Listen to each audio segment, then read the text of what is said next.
Le dernier paquet de sanctions de l'Union européenne contre la Russie, décidé par les chefs d'État et de gouvernement, divise malgré tout les 27.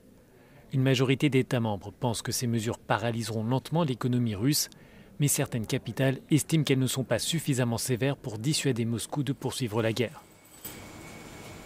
À la demande de la France, de l'Allemagne et de l'Italie, qui souhaitent préserver leurs accords commerciaux, l'Union n'a pas employé l'arme fatale, exclure Moscou du système d'échanges bancaires internationaux, SWIFT.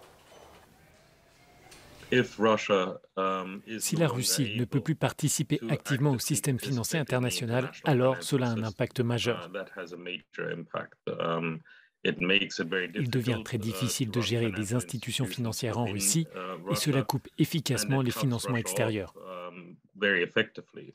C'est un choix qui aurait aidé.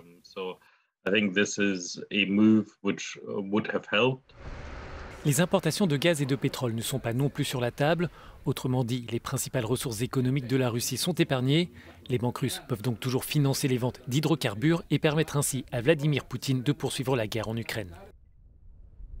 Au fil du temps, ces sanctions auront un impact. Elles n'empêcheront pas la Russie de poursuivre son intervention en Ukraine, mais cela représente un changement fondamental dans l'approche et l'attitude européenne à partir de maintenant à l'égard de la Russie. Les mesures financières doivent toucher 70% du secteur bancaire russe.